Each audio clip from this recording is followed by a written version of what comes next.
Dear student, यदि आप graduate, post graduate या किसी इंग्लिश लिटरेचर से संबंधित किसी कॉम्पिटिटिव एग्जाम के स्टूडेंट हैं, तो ये वीडियो आपके लिए, आप वीडियो के अंत तक बने रहिए।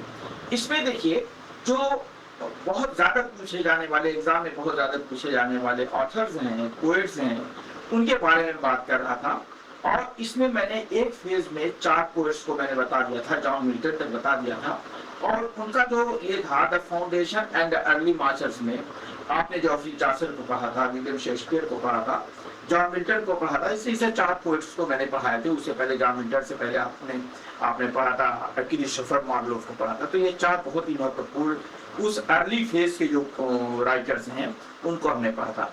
अब आगे जो है हम देखेंगे, आप देख रहे हैं कि the new classical and the 18th century, जो इंग्लिश लिटरेचर के कंप्लीट बायोग्राफी और मास्टर क्लास में ये आप आज जानेंगे कि इसमें कौन कौन से लोग आते हैं जो इम्पोर्टेंट है। मैं सारे पोएट्स की बात नहीं कर रहा हूँ, सारे राइटर्स की बात नहीं कर रहा हूँ, मैं किन की बात कर रहा हूँ, द न्यू क्लासिकल एज के कुछ जो है ऐसे राइटर्स या ऐसे पोएट या ऐसे ऑथर जो बहुत ज्यादा एग्जाम में पूछे जाते हैं और बहुत ज्यादा इंपॉर्टेंट हैं या बहुत ज्यादा पढ़े जाते हैं।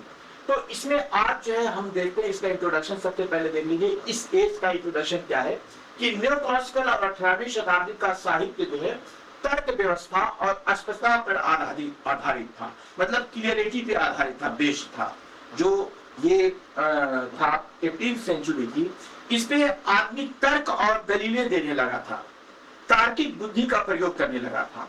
और जो है इसी को ये दर्शाता, इसमें सबसे इंपॉर्टेंट चीज आती है कि आप ये जानिए कि जो एज थी वो बहुत इंपॉर्टेंट थी। इसमें जो है व्यवस्था को और ज्यादा आधारित, ये जो बेस्ड थी किस चीज पर, जो कहते हैं न्यू क्लासिकल जो एज थी या 18th सेंचुरी थी, वो किस पे थी, ये तर्क शक्ति पर, अर्थात तर्क पे व्यवस्थित थी या बेस्ड थी।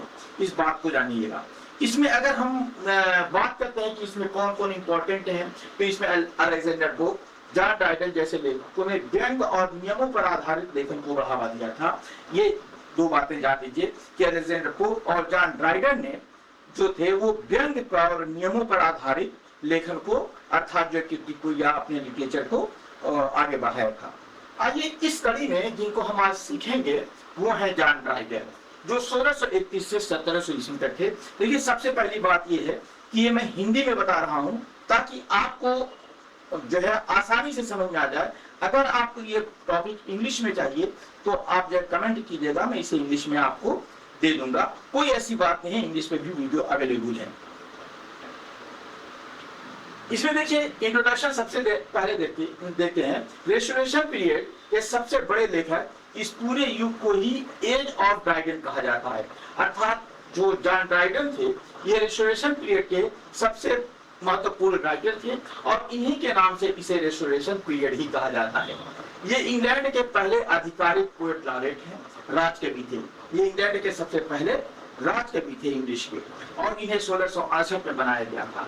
इनकी अगर लाइफ स्टाइल की बात करें तो इन्होंने कविता, नाटक और आलोचना अर्थात क्रिटिसिज्म, तीनों क्षेत्र में इन्होंने महारत हासिल की थी। अर्थात इन्होंने इस पर एक अच्छी पकड़ बनाई थी।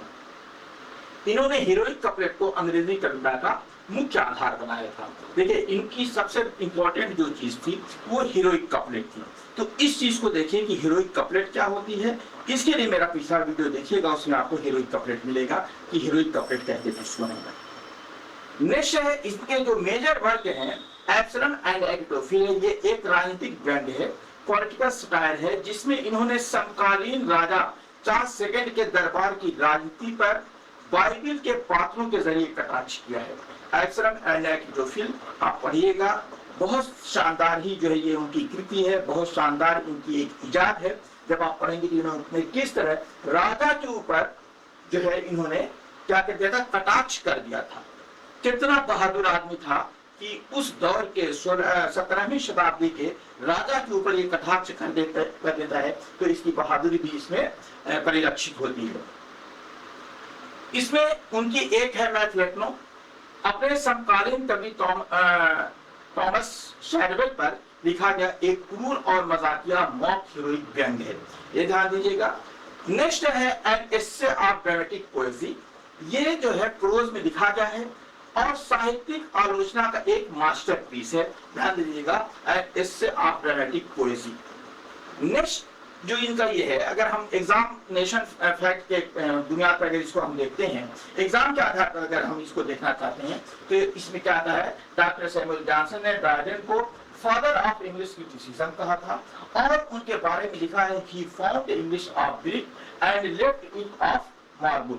तो क्या कहा उन्होंने कि इनको तो एक जो है इंग्लिश लिटरेचर को उन्होंने एक ईंटे के फॉर्म में पाया था और उसे क्या बना दिया, उसे मार्बल बना दिया, अर्थात जो उसे सैन्य मार्बल बना दिया। तो ये उनके बारे में एक बात कही गई थी। सैमुअल जॉनसन ने कहा था फादर ऑफ इंग्लिश क्रिटिसिज्म। इन्हें कहा जाता है, ये ध्यान दीजिएगा, बहुत बार पूछा जाता है कि who is the father of English criticism, तो आपको ये ध्यान देना होगा कि John Dryden is the father of English criticism. चलिए, ये वीडियो था। अगर ये वीडियो आपको पसंद आया हो तो लाइक कीजिएगा, शेयर कीजिएगा, कमेंट कीजिए। अगर ये चीजें आपको इंग्लिश में चाहिए तो उस पर अवश्य कमेंट कीजिए, ताकि आपको मैं इंग्लिश में भी ये वीडियो दे सकूं और इस पे आप एक नोट बना सकें। मिलते हैं अगले वीडियो में। Thank you.